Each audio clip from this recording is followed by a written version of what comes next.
Nessa conferência, nesse congresso que os irmãos têm estudado sobre eclesiologia, mais voltado para o sola escritura, eu quero falar justamente sobre a proclamação da palavra de Deus, o lugar da pregação expositiva na vida da igreja. Eu convido você a abrir sua Bíblia no profeta Ezequiel, capítulo 37.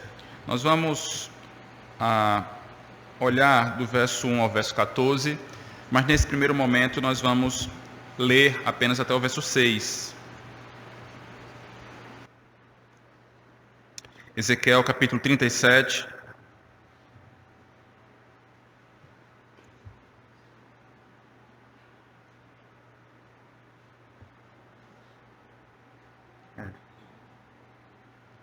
Diz assim: os irmãos acharam? Quem achou, diz achei. Quem não achou, espera aí, que eu espero, não tem problema. A minha versão é Almeida século 21, mas peço que você mantenha sua Bíblia aberta, porque nós voltaremos ao texto algumas vezes. Diz assim a palavra do Senhor, Ezequiel 37. A mão do Senhor veio sobre mim, Ele me levou pelo Espírito do Senhor a um vale cheio de ossos, e me fez andar de um lado para o outro. E vi que o número deles no vale era grande e estavam muito secos. E ele me perguntou: filho do homem, estes ossos poderão reviver? Respondi: Senhor Deus, tu sabes. Ele me disse: profetiza sobre estes ossos e dize-lhes: ossos secos, ouvi a palavra do Senhor. Assim diz o Senhor Deus a estes ossos: farei entrar em vós o fôlego da vida e vivereis. Sobre vós porei nervos, farei aparecer carne e estenderei pele, porei o espírito em vós e vivereis. Então sabereis que eu sou o Senhor. Vamos orar mais uma vez. Pai, nós te louvamos por tua palavra, que é viva e eficaz. Nós cremos que ela é a verdade. Nós cremos que a tua palavra é tudo que nós mais necessitamos em nossa vida. Somos criados pela palavra, mas também somos sustentados por ela. E nós pedimos que mais uma vez o Senhor nos ajude, nos sustente nessa manhã por meio da tua palavra e dela somente. Ajuda-nos, Pai, dando-nos iluminação por meio do teu Santo Espírito, para entendermos as verdades contidas na tua palavra, para que nós possamos sair daqui não com um conhecimento novo, não com a mente inchada de um conhecimento, mas para que possamos sair daqui dispostos a viver uma vida transformada. Ajuda-nos, é o que nós te pedimos, em nome de Jesus. Amém. No ano de 1851, um autor chamado Herman Melville, ele publicou um clássico da literatura chamado Moby Dick. E uma das cenas dessa obra, Melville ele descreve que o personagem principal, Ismael, ele está aguardando a hora de entrar em um baleeiro, em um navio que sai pelos mares caçando baleias. Mas o texto de Moby Dick nos diz que aquele dia em que ele esperava para entrar nesse baleeiro era um domingo. E como Ismael foi criado em uma igreja presbiteriana, ele sabia o que tinha que fazer em um domingo. O que é que nós fazemos alegremente, solenemente, um domingo?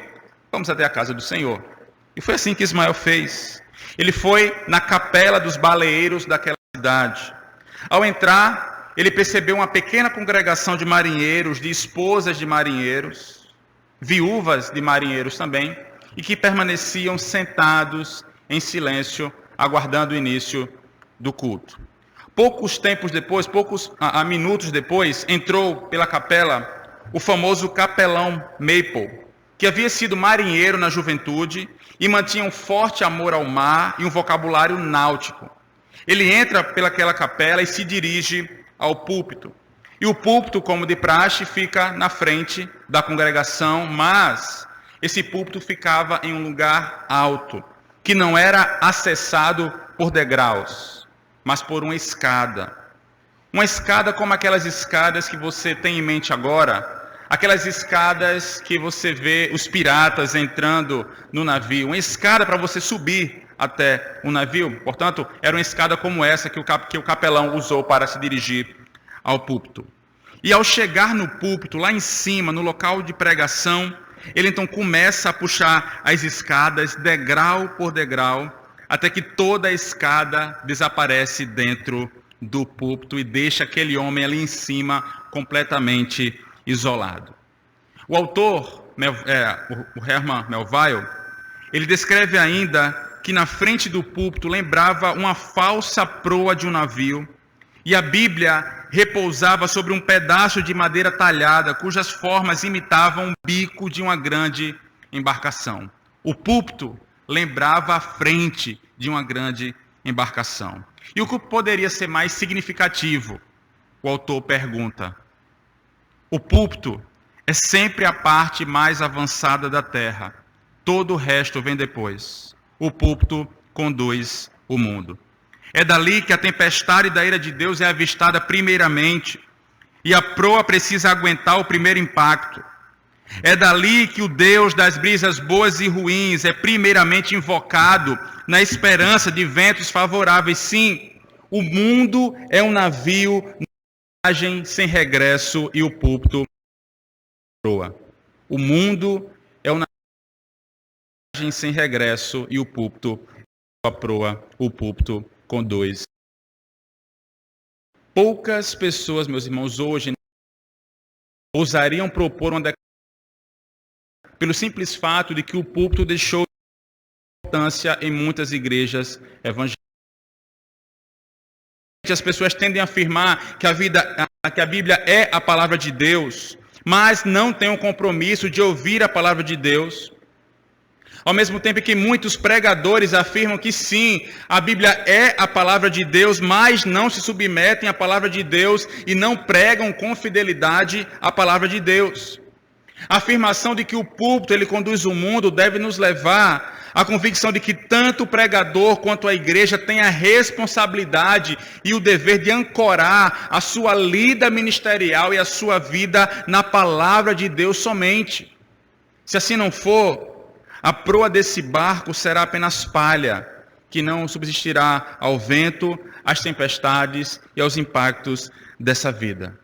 É por isso que um púlpito forte, um púlpito saudável, ele comunica não apenas à comunidade, não apenas à membresia, não apenas à igreja, mas ao mundo, aos de fora, que Deus ainda fala, que a sua palavra permanece viva, que a sua palavra permanece ativa, eficaz para mudar pessoas, para mudar histórias, para mudar sociedades, para converter reis, para trazer a paz e mostrar para o mundo onde o mundo deve ancorar a sua alma, pois a palavra pregada, meus irmãos, a palavra ministrada com fidelidade, ela tem poder. Portanto, eu reforço as palavras do autor de Moby Dick, quando ele diz que o mundo é um navio numa viagem sem regresso e o púlpito é a sua proa. O púlpito é sempre a parte mais avançada da terra. Meus irmãos, se tem uma verdade que não pode fugir do meio de uma igreja, que a pregação ela é indispensável para o cristianismo.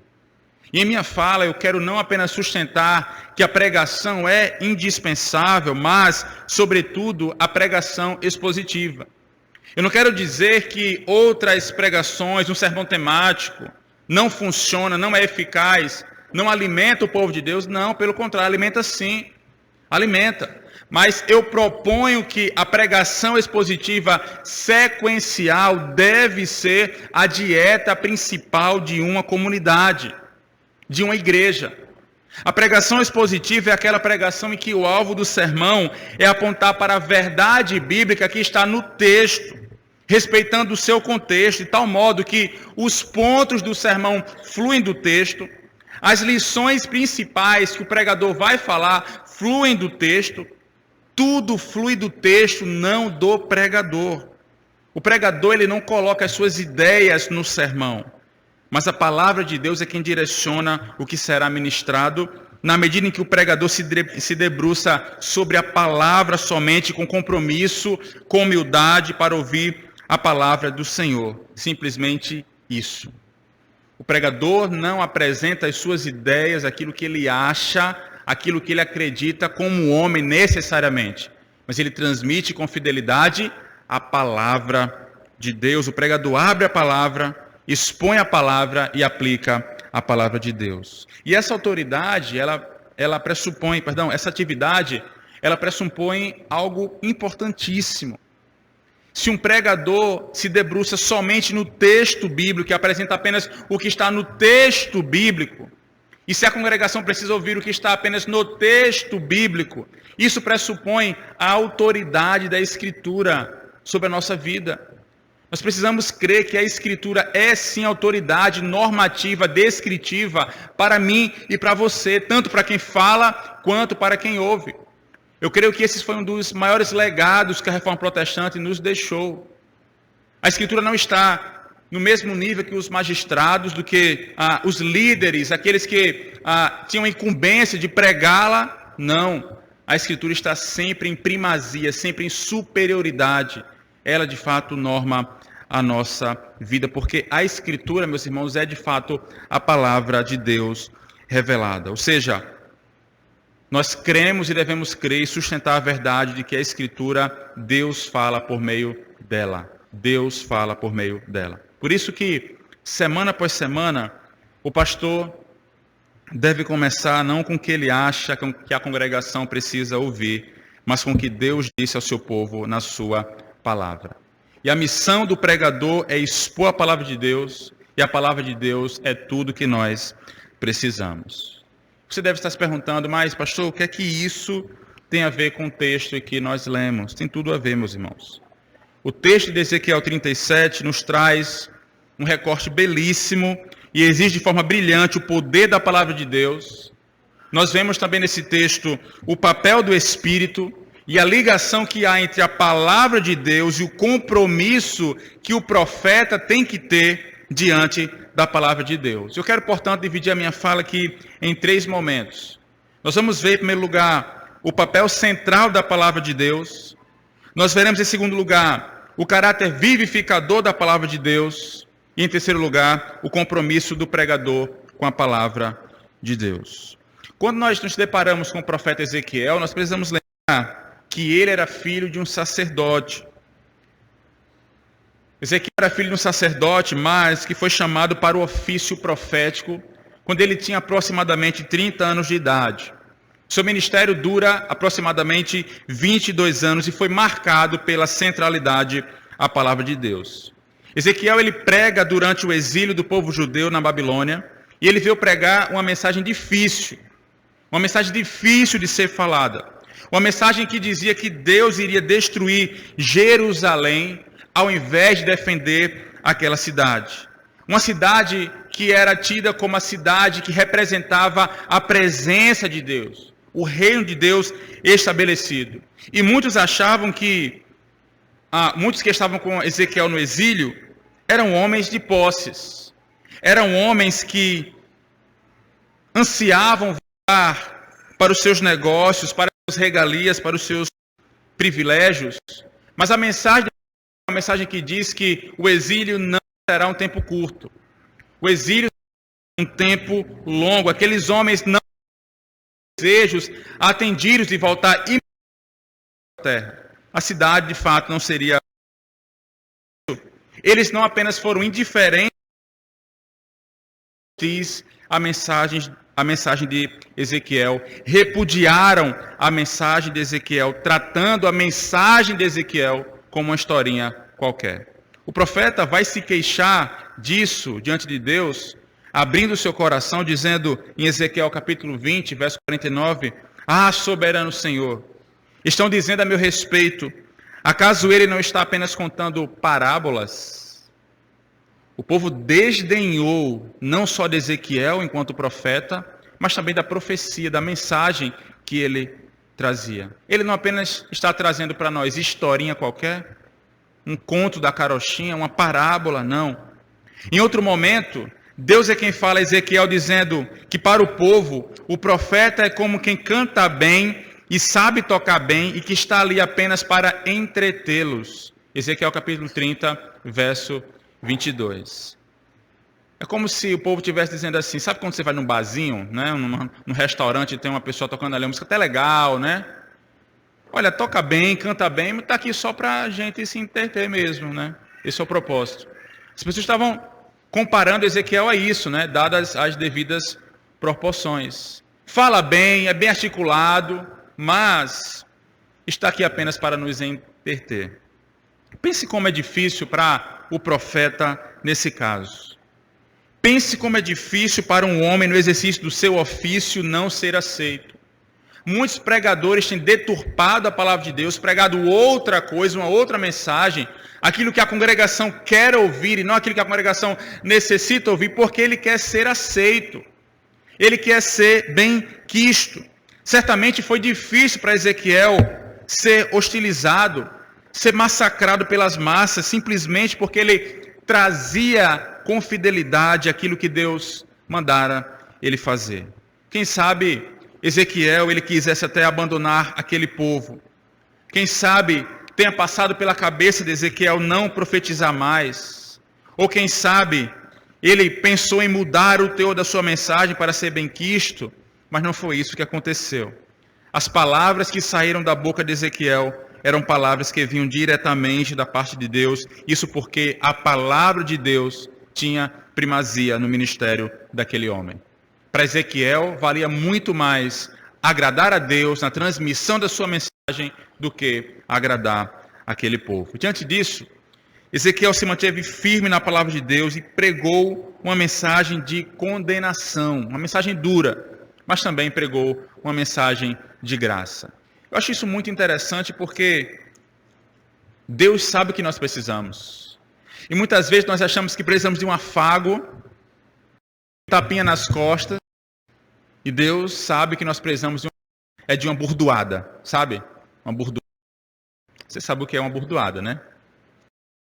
No Nordeste. Um impacto forte. Muitas vezes nós achamos que nós precisamos de um afago, não. Precisamos muitas vezes de confronto. Uma mensagem que expõe o nosso pecado. Uma mensagem que exponha a insatisfação de Deus pelos nossos pecados, pelas nossas transgressões. Mas, ao mesmo tempo, mesmo apresentando uma mensagem dura, o que nós vemos na Escritura é que ela sempre vem atrelada a uma mensagem de graça, uma mensagem de misericórdia. Se você vê o último profeta do Antigo Testamento, o profeta Malaquias, verso 1 vai dizer, palavra do Senhor por intermédio de Malaquias para o povo de Israel. É interessante que no original essa palavra do Senhor, esse termo palavra do Senhor, pode ser traduzida, e algumas versões apresentam como sentença do Senhor por intermédio de Malaquias. Ou outras versões, como a Almeida Corrigida e Fiel, vai dizer peso do Senhor por intermédio do profeta Malaquias. Carga do Senhor por intermédio do profeta Malaquias. E é justamente isso o significado. Sentença, peso, carga. Malaquias 1:1. Por quê? Porque a mensagem que o profeta vai trazer é uma mensagem dura. É uma mensagem pesada, não apenas pesada para o povo que vai receber, mas pesada para ele. Pesada para ele que tem essa mensagem sobre os seus ombros e tem a responsabilidade de entregar para o povo. Mas o mais interessante aqui no verso 2, essa mensagem pesada, essa mensagem de sentença, em que Deus chama o povo para um tribunal como se fosse assim. O verso 2 de Malaquias começa dizendo, eu sempre vos amei, diz o Senhor. Perceba, que mensagem dura é essa? Mas Deus nessa mensagem vai confrontar aquele povo. A mensagem de Ezequiel igualmente é uma mensagem dura, mas é também uma mensagem de graça. E a mensagem de graça veio igualmente da parte do Senhor, que disse que Ele mesmo restauraria o seu povo. Destruirei Jerusalém. Mas o mesmo profeta, que é boca do Senhor nesse caso, diz assim, eu restaurarei o meu povo. Se ele abandonaria Jerusalém e a destruiria, agora Ezequiel, no capítulo 36, nos diz, assim diz o Senhor Deus, no dia em que eu vos purificar de todos os vossos pecados, farei com que as cidades sejam habitadas e as ruínas sejam edificadas. E assim, Ezequiel mais uma vez transmite com fidelidade a palavra do Senhor, a despeito de como ele se sentia. Talvez nesse segundo momento ele queria pregar uma mensagem dura, porque o povo escarneceu dele e da sua mensagem, mas não. Ele é fiel à palavra do Senhor e transmite uma mensagem de graça. Olha, depois que eu purificar o pecado de vocês, a cidade será habitada e as ruínas seriam edificadas. O compromisso maior de Ezequiel, grave isso, é com a palavra de Deus.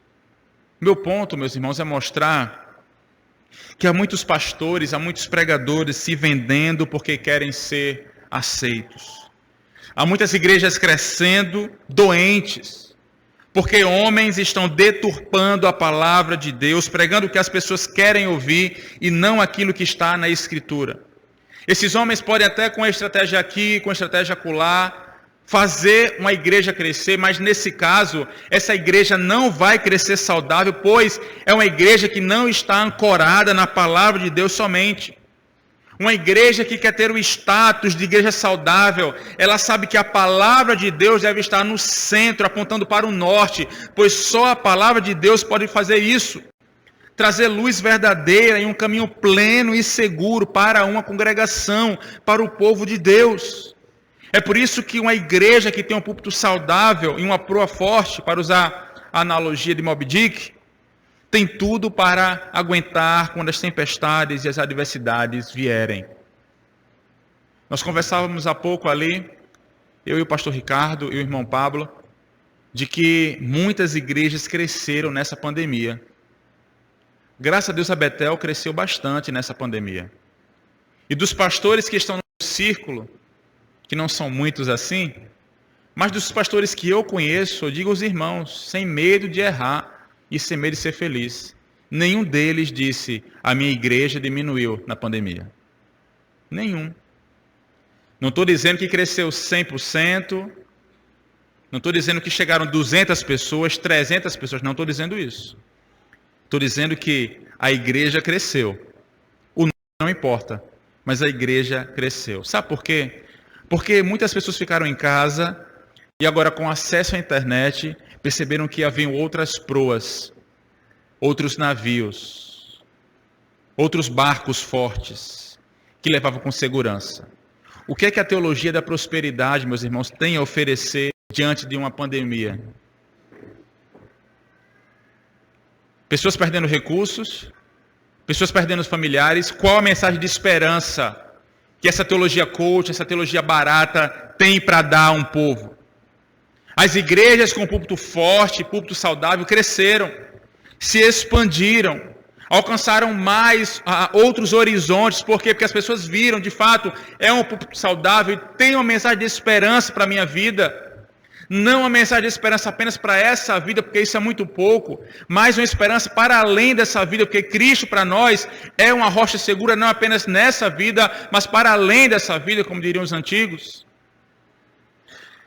A palavra de Deus, meus irmãos, ela tem poder, ela é segura e um púlpito saudável, ele aguenta quando vierem as tempestades e os vendavais dessa vida. Esse é o padrão que nós vemos na Escritura, esse é o padrão que nós vemos na história. A palavra de Deus é o instrumento escolhido por Deus para guiar, para conduzir o seu povo e o mundo. E uma igreja precisa estar firme nessa verdade. Deus poderia ter escolhido vários meios para nos guiar nessa vida, para guiar uma igreja, para manter uma igreja saudável, mas um desses meios ele escolheu soberanamente, é a sua própria palavra. E nesse momento, no capítulo 37, talvez o capítulo mais conhecido do livro do profeta Ezequiel, nós vemos uma mensagem maravilhosa e que está intimamente ligada com a palavra de Deus. Eu sei que há muitas discussões em volta do texto em que nós lemos, mas eu quero me ater basicamente no caráter vivificador da palavra de Deus, fazendo um paralelo com aquilo que Deus faz com a nossa vida. Ezequiel estava prometendo aqui ao seu povo uma mudança para a sua sorte.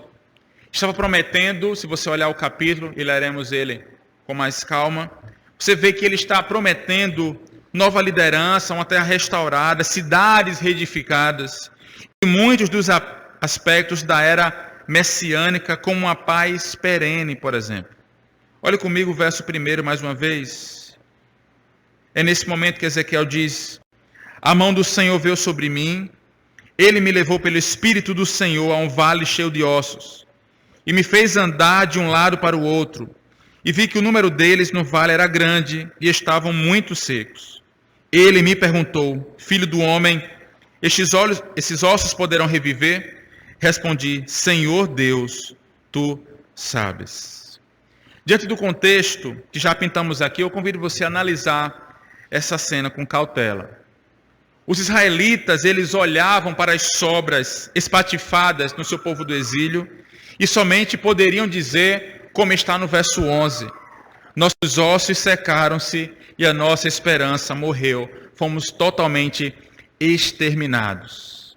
Deus, com a sua mão, conduz Ezequiel, através do seu espírito, a ter a visão e faz uma pergunta que é crucial.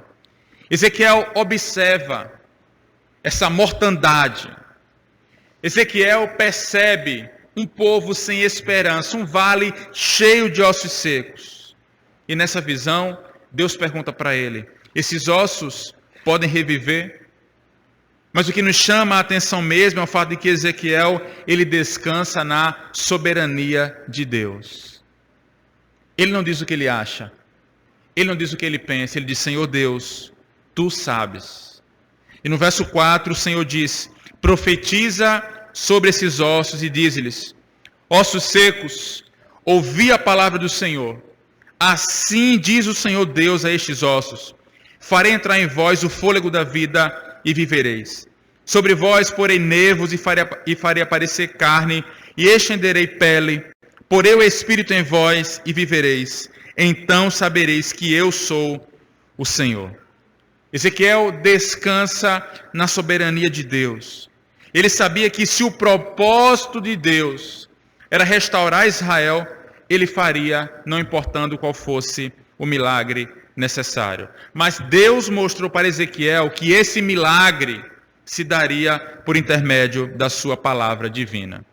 É interessante, um dado aqui para nós, que a expressão a palavra do Senhor ou seus equivalentes ocorrem mais de 3.800 vezes no Antigo Testamento.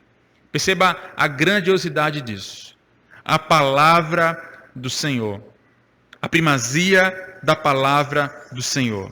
É por isso que uma das principais características de uma igreja saudável é a pregação expositiva. E como nós vimos, a pregação expositiva é aquela pregação em que o alvo do sermão é apontar a verdade que está na palavra de Deus, em que os pontos fluem da palavra de Deus do texto e as aplicações fluem do texto e não do pregador.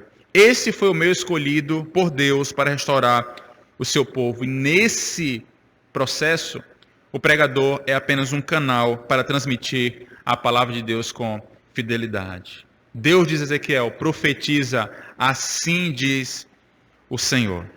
Não é o pregador que coloca as suas ideias no sermão, mas a palavra de Deus é quem direciona o que será ministrado. Desse modo, não importa o que um homem diz, mas o que Deus diz na sua palavra, pois a palavra de Deus é quem dá a vida. Graças a Deus, os irmãos têm um homem à frente desse trabalho, desse ministério, que prega com fidelidade a palavra do Senhor. Essa palavra não é para o pastor Ricardo. Essa palavra é para todos nós, que durante o domingo ouvimos o homem de Deus pregando com fidelidade, mas certamente durante a semana dão seus ouvidos a outras vozes para serem assim pastoreados. Isso é um fenômeno, né? As pessoas estão aqui no domingo, não têm compromisso durante a semana algum em se conectar com outros, com a própria igreja, com outros irmãos, mas emprestam seus ouvidos para outros pregadores. Uma vez Augusto Nicodemos disse que uma irmã chegou para ele e disse assim: pastor, eu amo muito os seus sermões, é o Senhor e o Edir Macedo, né? Eu amo muito. E o Nicodemos fez assim: mas peraí, tá errado alguma coisa aqui, eu tô pregando errado, né? Tô pregando errado, porque água e óleo, né? Não se misturam, coisas completamente opostas. Mas eu amo muito os seus sermões, é o Senhor e o Edir Macedo, olha, eu sou muito edificado. Mas para que nós possamos igualmente ter esse filtro, saber, esse homem está pregando ideias dele ou da palavra de Deus? Porque o que me interessa é o que está na palavra de Deus. E devemos ser, então, como os bereanos, lá em Atos 17, verificar tudo aquilo que está sendo dito de acordo com a palavra de Deus. A visão dos ossos secos, ela reflete a maneira como Deus chamou Ezequiel para falar a uma nação que não o ouviria. Também reflete a maneira como o próprio Deus falou ao nada no mundo pelo poder da sua palavra. Interessante que esses ossos reviveriam. Um cenário de morte, um cenário de escuridão, um cenário de trevas, um cenário completamente desfavorável, mas o Senhor diz, esses ossos irão reviver. Irão reviver. Interessante que Deus igualmente cria todas as coisas a partir do nada, das trevas, pela sua própria palavra, pelo poder da sua palavra. Nós somos ainda lembrados do que aconteceu quando a palavra de Deus encarnou, veio ao mundo na pessoa de Jesus. E é por meio desta palavra, por meio do Senhor Jesus, que Deus começou a criar uma nova sociedade na terra, que é justamente a igreja. Então perceba, Deus cria o mundo com a sua palavra, a partir do nada. Deus envia o seu Filho, que é o Verbo encarnado, a palavra encarnada, aquele que veio comunicar a vontade real e efetiva de Deus, clara, explícita de Deus para as nossas vidas. E a partir dessa palavra, o próprio Jesus, ele começa a criar uma nova humanidade, como ele disse lá em Efésios, vai dizer lá em Efésios, uma nova sociedade que é a própria igreja. E eu e você, nós saímos da morte, dos nossos delitos e pecados, para a vida igualmente por intermédio da palavra de Deus. Da palavra de Deus. Deus nos deu a palavra escrita e, como disse o apóstolo Paulo, ela é divinamente inspirada por Deus. E esse termo original é literalmente, ela é soprada por Deus. A palavra de Deus é inspirada por Deus, ela é soprada por Deus, ou seja, saiu de Deus. Isso nos aponta que a origem suprema da Escritura não é Ezequiel, não é Amós, não é Pedro, não é Paulo, não é Mateus, não é João, é o próprio Deus. Ele, de fato, é a fonte desses escritos. Assim, quando nós lemos a Escritura e quando ouvimos uma pregação bíblica que transmite com fidelidade a palavra de Deus, com clareza, nós podemos ouvir, nós podemos dizer, eu ouvi a palavra de Deus. Podemos dizer isso com toda certeza e com tranquilidade, nós ouvimos o próprio Deus falando, isto é, se a palavra de Deus é ministrada com fidelidade. Pois que outro tipo de mensagem, meus irmãos, nós podemos ouvir? Essa é a mensagem que nós precisamos. Essa mensagem é a mensagem que nos dá a vida. Estávamos mortos, eu e você, em nossos delitos e pecados, mas somos salvos por meio da graça, por meio da fé, que é dom de Deus, e nós obtemos essa fé justamente porque nós ouvimos a palavra de Deus. Paulo vai dizer em Romanos, capítulo 17, a fé vem pelo ouvir e o ouvir pela palavra de Cristo. Ou seja, é preciso ouvir, mas não ouvir qualquer coisa, ouvir a palavra de Deus. Por isso que há muita gente que se diz cristão, se diz evangélico, mas não veio a Cristo pela mensagem correta. Abraça um outro tipo de mensagem, uma mensagem que é contrária à Escritura, mas não. Nós cremos que de fato somos salvos porque ouvimos a palavra de Deus e nada pode ser mais eficaz nesse processo para um indivíduo e para uma igreja, meus irmãos, do que a pregação do Senhor, a pregação expositiva, pois nós somos o povo da palavra de Deus e somos igualmente preservados nessa palavra. É por isso que a visão de Ezequiel é uma visão encorajadora, uma visão que nos encoraja a permanecer na palavra de Deus e enraizar a nossa pregação na palavra de Deus, pois só a palavra de Deus faz o maior de todos os milagres, que é vivificar um homem, dá vida a um homem a fim de que ele responda ao Evangelho com aquilo que o Evangelho exige de nós, que é arrependimento e fé. O homem se arrepende dos seus pecados e tem a fé salvadora em Cristo Jesus quando ele ouve de fato a palavra pregada com fidelidade, a palavra de Deus. É isso que nós mais precisamos. Mas em todo esse processo há um compromisso da parte do pregador. Ezequiel, ele ouviu a palavra de Deus, mas precisava profetizar a palavra de Deus, dizendo, como está no verso 4, ossos secos, ouvi a voz do Senhor. E o que aconteceu quando Ezequiel pregou com fidelidade a palavra de Deus? O que aconteceu quando Ezequiel respondeu com obediência? Olha comigo o verso 7. Profetizei como me foi ordenado. Enquanto profetizava, houve um ruído, um barulho de estalo, e os ossos se uniram, osso com osso. Olhei e vi que os nervos os cobriram. A carne apareceu, e a pele se estendeu por cima deles, mas não havia espírito neles. Então ele me disse: profetiza ao espírito, ó filho do homem. Profetize e diz ao espírito: assim diz o Senhor Deus. Ó espírito, vem dos quatro ventos e assopra sobre estes mortos para que vivam. Profetizei como ele me havia ordenado. Então o espírito entrou neles e eles viveram e se puseram de pé, um exército muito grande. Deus ordenou a Ezequiel que falasse aos ossos secos e ele responde com obediência. Uma cena completamente desfavorável, mas ele responde com obediência. E o que acontece?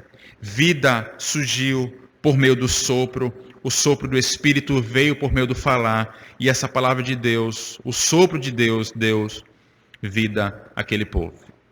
É interessante que esse texto nos aponta para um outro texto, para uma outra realidade anterior. Certamente nós encontramos aqui uma referência à criação de Adão, em Gênesis capítulo 2.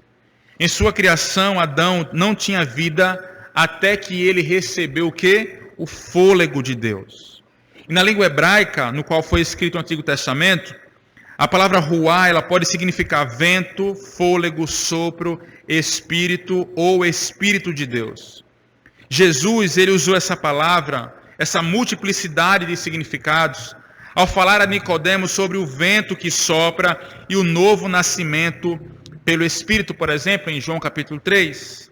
E quando Ezequiel, ele proferiu a palavra viva, o fôlego, o Espírito de Deus entrou nos corpos e eles adquiriram vida e se colocaram de pé. Perceba, portanto, que a vida não vem pelo simples falar do pregador.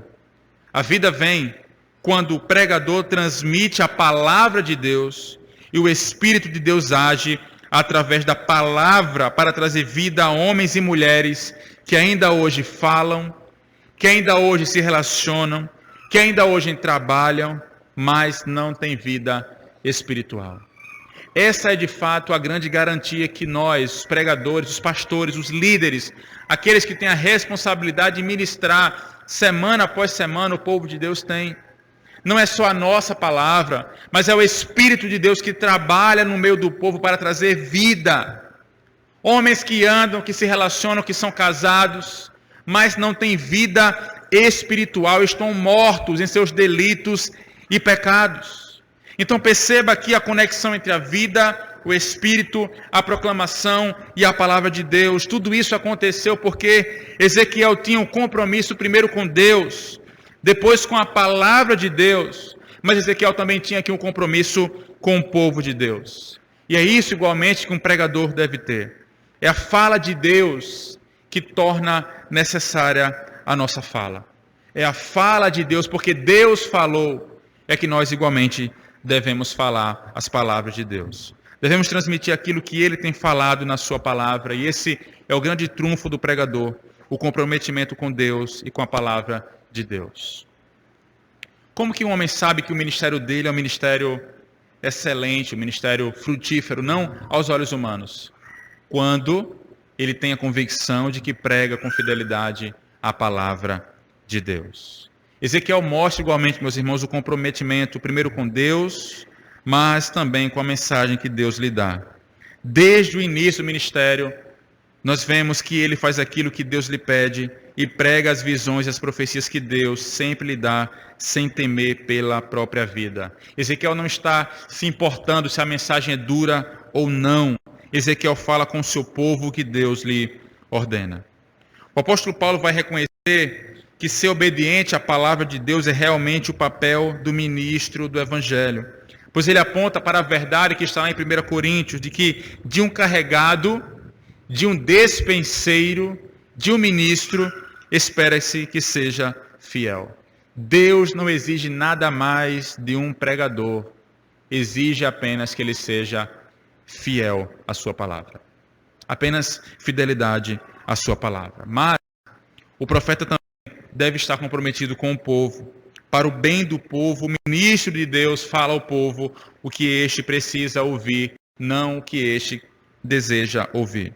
No caso de Ezequiel, o povo precisa de advertência e alerta, mas o povo queria afago. Contudo, Ezequiel se mantém firme no compromisso de ser fiel à mensagem, por isso ele é o exemplo tanto para quem prega quanto para quem ouve. Sem dúvidas, meus irmãos, nós vivemos em uma época em que nós vivemos em um tempo de crise, quando pensamos na pregação cristã. E eu creio que isso se dá principalmente porque muitos duvidam que a palavra de Deus é suficiente para dar vida e reanimar um povo. Muitas vezes o pregador não acredita no poder da palavra de Deus.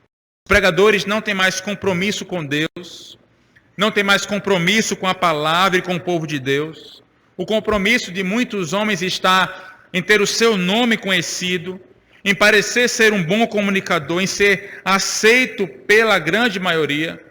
Ao mesmo tempo, a culpa não é só do pregador, mas das igrejas.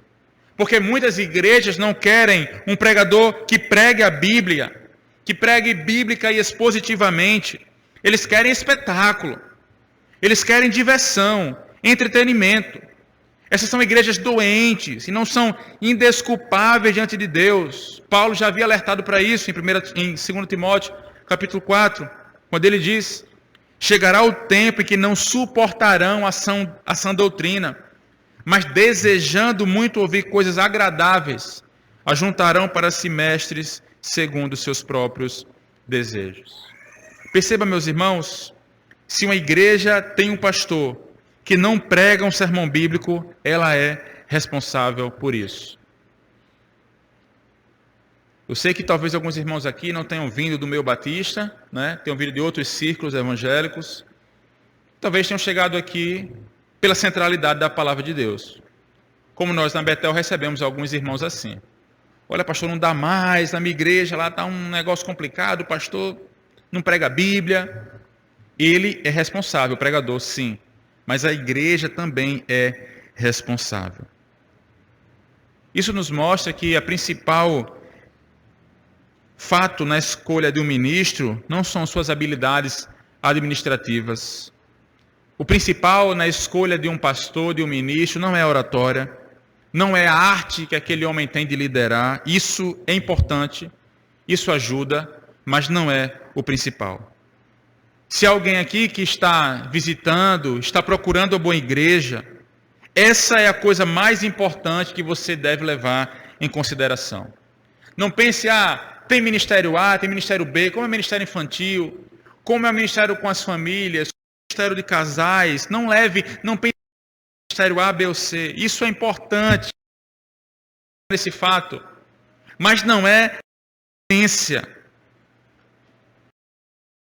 Os membros devem ser, ou não, se é o seu estilo ou não. Igreja com a centralidade da palavra, vem do púlpito, do pregador, daquele quem Deus dotou de modo especial e chamou ao ministério. Esse é o fator mais importante que você deve procurar em uma igreja. Uma igreja saudável deve sempre se preocupar em almejar um bom homem, um homem fiel à palavra, alguém que possa trazer o que está de acordo com ela somente. Ezequiel, ele profetizou segundo a palavra de Deus. Como nós lemos, o Espírito entrou nos mortos e eles viveram, e todos se colocaram de pé. E o texto continua dizendo, no verso 11, então me disse, filho do homem, esses ossos são toda a casa de Israel. Eles dizem, nossos ossos secaram-se e a nossa esperança morreu. Fomos totalmente exterminados. Portanto, profetiza e diz-lhes, Assim diz o Senhor Deus: eu abrirei as vossas sepulturas, eu vos farei sair das vossas sepulturas e vos trarei à terra de Israel, ó povo meu. E quando eu vos abrir as sepulturas e vos fizer sair, sabereis que eu sou o Senhor, ó povo meu, e porei em vós o meu espírito e vivereis. E vos porei na vossa terra, e sabereis que eu, o Senhor, disse e cumpri isso, diz o Senhor. É muito bonito e interessante observar nesse texto que a palavra de Deus não apenas era ouvida, o que já seria muito, para o cenário que nós acabamos de ver descrito aqui. Mas a palavra de Deus também trouxe para aquela multidão de homens ali esperança. A esperança do povo havia se acabado, mas para esse povo o Senhor diz que eles viveriam, renovariam a sua esperança, os traria de volta para casa em segurança. Então perceba que a palavra de Deus ela tem o poder não apenas de nos dar a vida, mas de renovar o nosso ânimo. Estamos aqui, nós viemos a Cristo sim, pela palavra de Deus, pela atuação da palavra de Deus, que nos dá essa fé, a fé salvadora. Mas na caminhada cristã, no nosso processo de santificação, nós nos reunimos semana após semana para ouvir a palavra de Deus sendo pregada, porque nós somos homens e mulheres pecadores, num processo de santificação, de abandono do pecado diário, e essa a chegada, a aproximação cada vez mais a Cristo Jesus. Nós nos despimos das antigas vestes e usamos novas roupagens pela graça de Deus, e nesse processo a palavra tem um papel importantíssimo, pois ela nos limpa, nos restaura, igualmente nos dá um novo ânimo. É por isso que nós nos reunimos semana após semana aqui com o desejo de ter nossas esperanças renovadas, de sermos instruídos, repreendidos, corrigidos por meio dela. Sua semana às vezes foi muito complicada, difícil, desanimadora, mas quando você vem na igreja, recebe um sermão maravilhoso, você sai dando glória a Deus, porque você recebeu um novo ânimo, uma nova esperança, um vigor diferente. É isso que acontece quando a palavra de Deus é pregada e proclamada com fidelidade e compromisso. Uma igreja saudável está alicerçada na palavra do Senhor. Esse não é o povo perfeito, mas um povo que está em constante aperfeiçoamento. E como eu disse, um povo em aperfeiçoamento precisa sim da palavra de Deus. Hoje existem certas críticas feitas à pregação expositiva, né? Alguns dizem que a pregação expositiva é muito chata, né? Alguns sugerem que nós precisamos de uma maneira menos racional, mais artística, menos autoritária, né? Mais comunal e participativa de comunicar a palavra de Deus. Hoje em dia não existe mais um púlpito, né? Independente se é púlpito de madeira, particularmente gosto bastante, né? Ou se é um púlpito de acrílico, isso não importa. Mas muitos hoje retiram o púlpito que comunica alguma coisa, né? Na Idade Média o púlpito ficava no canto, né? Mas após a reforma o púlpito vem para o centro, porque isso comunica. Isso aqui é um simbolismo, nos comunica algo. A palavra está no centro da comunidade. A palavra está no centro de uma igreja. Mas hoje em dia as pessoas tiram isso aqui, colocam um banquinho, né? E falam assim, vamos conversar, né? Vamos dialogar, né? Porque pregar hoje está muito cor do passado, né? Vamos falar sobre pecado. O que é que você acha sobre pecado? Eu acho isso. Tá bom. E você acha o quê? Olha, já divergiu aqui, mas vamos tentar chegar aqui no meio ponto, né? No meio tempo. Você acha o quê? Olha, porque não existe verdade absoluta, né, meus irmãos? As pessoas pensam assim hoje. Como não existe verdade absoluta, como muitas igrejas não subscrevem o sola escritura, dizem que subscrevem a escritura somente como regra de fé e prática, autoridade na vida de uma igreja, uma das maiores heranças da reforma, mas não submetem a ela, fazem qualquer outra coisa. Esse método antigo de uma pessoa só falando, né, e as outras sentadas ouvindo, né? Mas, meus irmãos, isso comunica alguma coisa. Que quando Deus fala, as pessoas ouvem. O que é que nós temos que fazer quando Deus fala? Né? Tem muito culto que Deus não se agrada, né? Tem muita pregação que Deus não se agrada, mas volto a dizer, estamos falando da pregação expositiva, em que os pontos vêm do texto, em que as aplicações vêm do texto, em que a ideia do sermão vem do texto, da palavra de Deus e não do pregador. Quando isso acontece, os irmãos têm que estar aí de fato conferindo, não, falou é verdade mesmo, está na Bíblia mesmo, confere, está batendo aqui. Nós cremos que Deus fala, então isso comunica.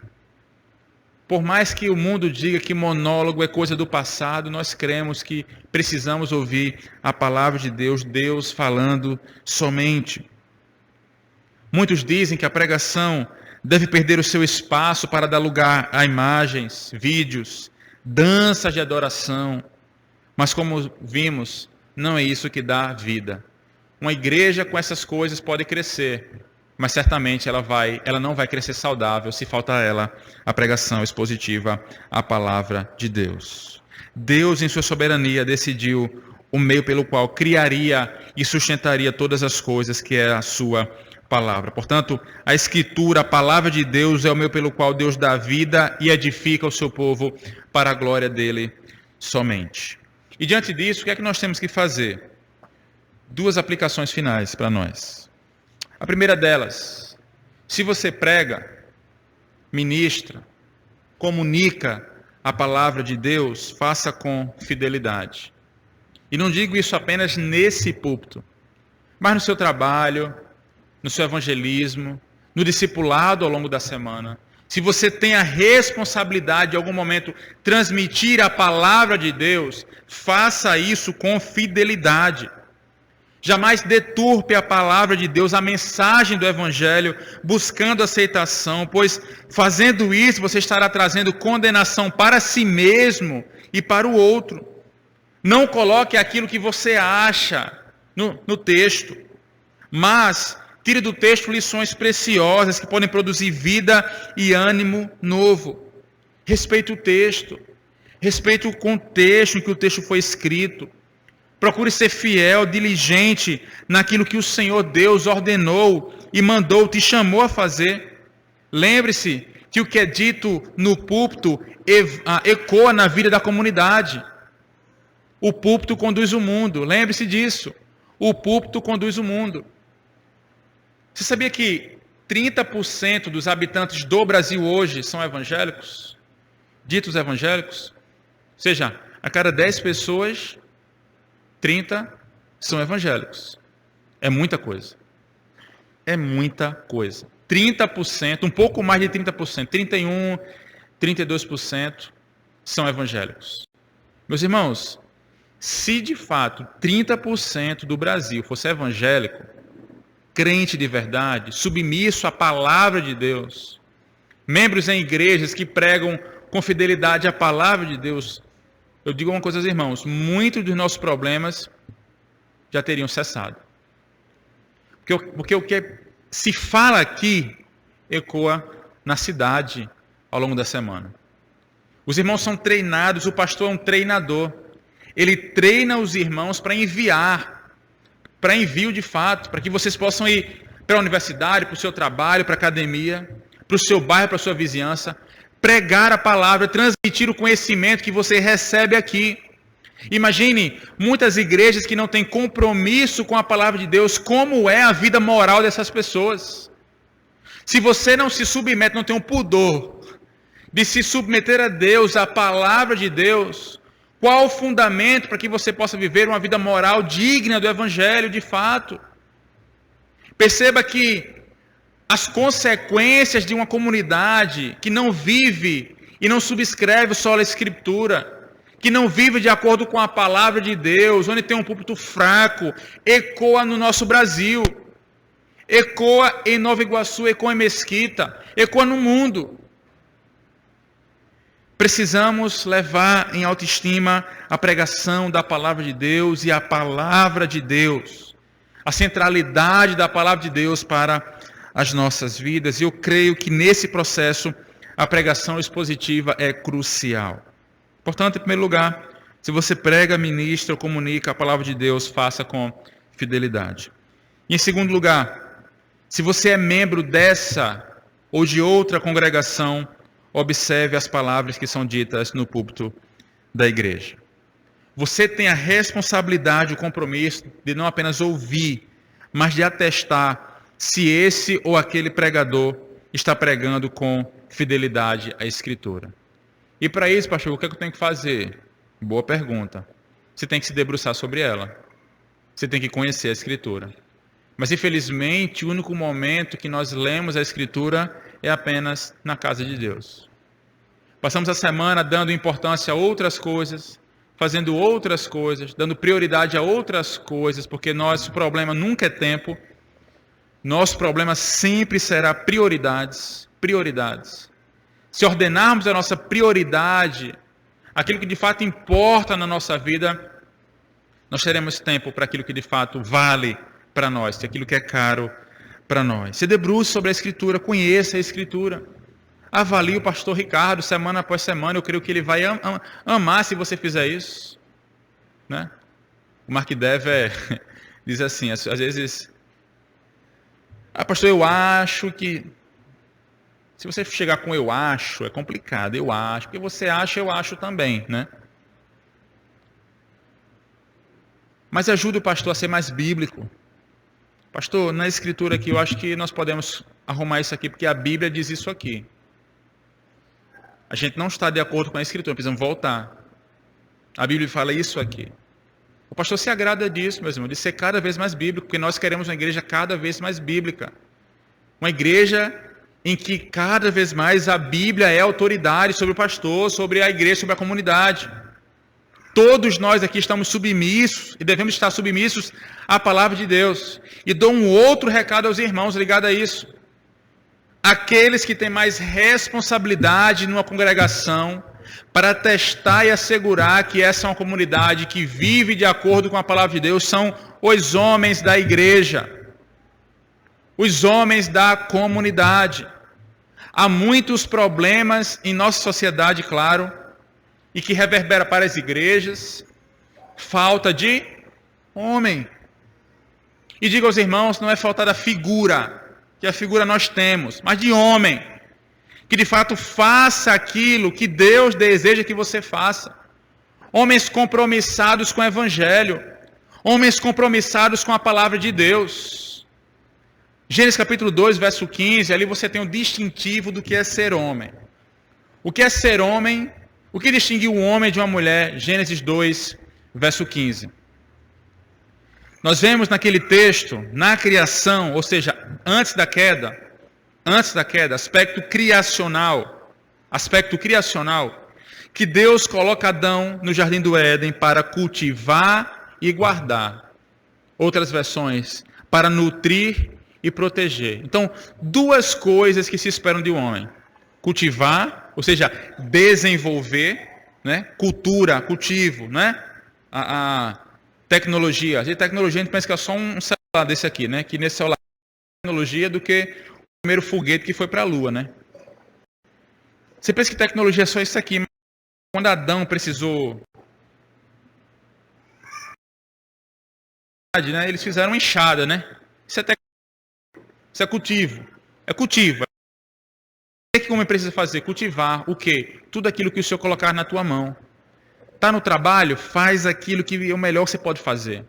Para desenvolver suas habilidades. Para abençoar o outro e para glorificar a Deus. Na sua casa, na sua família, cultive os relacionamentos.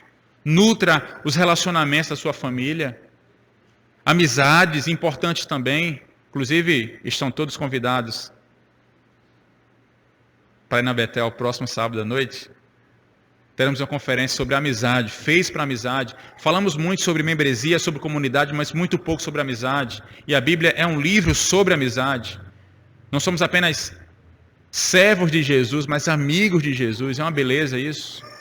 Mas perceba, cultivar amizades também, cultivar relacionamentos, mas igualmente proteger. Falamos muitas vezes que o homem tem que proteger a mulher, né? Lá na Betel tem um cara lá que gosta de ficar bombadão, né? Malha. É porque o dia que a minha esposa, né, minha noiva precisar aqui que eu proteja, eu estou aqui, estou pronto, né? Estou pronto, preparado. Tem que estar mesmo, tem que estar pronto. Mas precisamos proteger a nossa esposa, nossos filhos, de uma ameaça ainda maior, uma ameaça interna, dentro das nossas próprias casas, que é justamente o nosso pecado, a nossa rispidez. Muitas vezes não agimos com amor, mas agimos com autoritarismo. E é complicado isso, né? Então perceba, precisamos nutrir, cultivar e guardar, proteger. Pastor, mas esse arrudeio todo é para falar o quê? É para falar que na igreja, meus irmãos, a mesma coisa. Temos como responsabilidade, homens principalmente, guardar esse púlpito, para que o que for ministrado daqui seja somente palavra de Deus. Pregação pura e evangelho.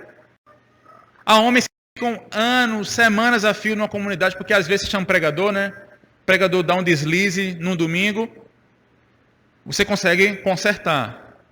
Mas um cara que é pastor de uma comunidade, semana após semana, pregando heresia, pregando coisa que está fora da Escritura, e o camarada fala assim, mas é porque é complicado. Não, você tem responsabilidade de tirar aquele camarada de lá.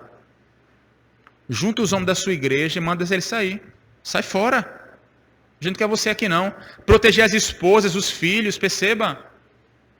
Você tem que ir numa igreja, não que o ministério infantil seja forte, isso é importante. Mas numa igreja que você possa ter a tranquilidade de colocar seu filho e sua esposa e quando chegar em casa não ter que desfazer aquilo que o pastor falou. Eu fui pregar numa igreja há uns 20 dias atrás, que minha filha foi para o ministério infantil e graças a Deus, Tarsila foi atrás e ficou lá na sala de longe, de rabo de olho. E a professora falou uma coisa que chegou dentro do carro, a primeira coisa que Tarsila falou foi, tá vendo o que a tia falou? Tá tudo errado. Está tudo errado, não é assim não. Que Deus não se ira, que Deus não castiga, que Deus é amor. Isso é parte da verdade. Isso não é toda a verdade. Deus se ira sim, contra o pecado principalmente. Contra o pecado principalmente. Então as coisas têm que estar ordenadas, muito bem ordenadas. Elevam o amor e diminuem a justiça de Deus, a ira de Deus. Não. Meus irmãos, os atributos de Deus representam a totalidade de Deus. Percebe? Então é isso, homens. Guardem o púlpito da comunidade. Igreja, enquanto o pregador ministra, olha o texto. Veja se as afirmações têm base bíblica. Faça como os bereanos em Atos 17. Ao ouvirem a palavra, aqueles homens examinavam a Escritura para confirmar se de fato era assim. Ao mesmo tempo, toda a congregação tem a mesma responsabilidade do pregador, que está submisso à palavra de Deus. Esse é o seu compromisso. Esse deve ser o compromisso dessa igreja. Não só ouvir e atestar, mas igualmente obedecer. No livro O Cavalo e Seu Menino, de Nárnia, há um livro belíssimo dentro das crônicas, quando os senhores vão dar ordens aos seus servos, os servos sempre dizem assim, ouvir é obedecer. E vão e fazem aquilo que eles foram mandados. É interessante isso, né? Porque na Escritura ouvir e obedecer são praticamente as mesmas coisas. Não dá para você ouvir sem obedecer. Não, ouvir é obedecer. Ouvir a palavra é colocar em prática aquilo que nós ouvimos na palavra. Amém? O que faz uma igreja realmente boa? Você já parou para pensar nisso? O que seria uma igreja ideal para você? Será aquela igreja que tem estacionamento, uma música boa, um pastor carismático, alegre, engraçado? Eu penso que alguns desses aspectos devem sim ser observados, mas não leve essas coisas em consideração, rebaixando o aspecto principal. Olhe para o púlpito. Olhe para a proa. A proa é forte. Ela te passa confiança. Você se sente seguro em permitir que a sua família entre nesse barco? Se sim, amém. Glorifique a Deus, pois este é certamente um grande privilégio que poucos têm em nossos dias. Pois infelizmente muitos se esqueceram que não só de pão viverá o homem, mas de toda palavra que procede da boca de Deus. Vamos orar? Pai, nós te louvamos porque a tua palavra é a verdade, porque aprove ao Senhor soberanamente fazer com que ela gerasse vida em nossos corações, já que estávamos mortos em nossos delitos e pecados. Mas não só isso. Aprove ao Senhor que a tua palavra igualmente possa nos sustentar. Ó Deus, que o Senhor nos sustente dia após dia por meio dela. Ajuda-nos, Pai, a vivermos uma vida ancoradas na Escritura somente, na Tua Palavra somente. Ajuda essa igreja, ó Deus, na direção do pastor Ricardo, pela instrumentalidade do Teu Filho, a ser uma igreja submissa à Tua Palavra. A uma igreja que não apenas subscreva os 5 solas, o sola Escritura, nesse caso, mas que viva, não apenas que ouça, mas obedeça à Tua Palavra. Ó Deus, ajuda o teu povo que se reúne aqui, ó Pai, a não levar em consideração aspectos superficiais ou periféricos, mas para que a tua palavra, ó Deus, a pregação expositiva, saudável, fiel, tenha primazia nesse lugar. Para que, através disso, ó Deus, seja comunicado não apenas a esse povo, a essa membresia, mas a esse bairro, a essa cidade que o Senhor ainda fala. Que a tua palavra, ó Deus, ela tem a prerrogativa e a autoridade para converter pessoas e para dar esperança, para dizer ao mundo onde o mundo deve de fato atuar. Alma.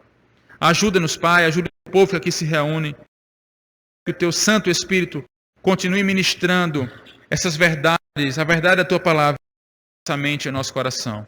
Nós oramos em nome de Jesus. Amém.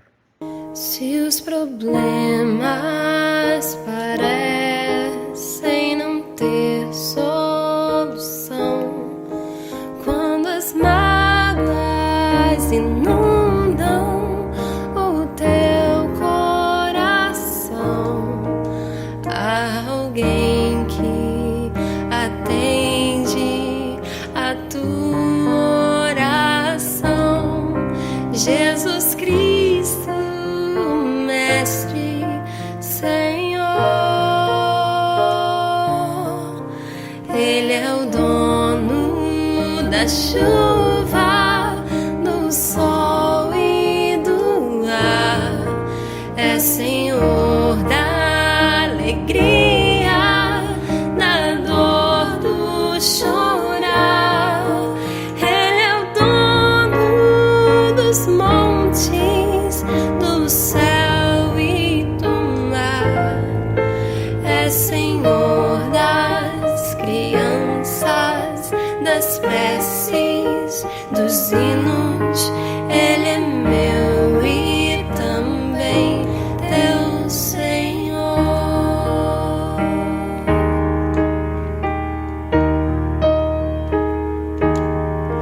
Ele é o caminho, a verdade, a luz. Abre teu coração e recebe a Jesus. Tua vida é Cristo que agora conduz, pois é Ele teu Mestre, Senhor. Ele é o dono da chuva, do sol e do ar, é Senhor da alegria, da dor, do chorar. Ele é o dono dos montes, do céu e do mar, é Senhor das crianças, das preces, dos hinos. Ele é meu e também teu Senhor.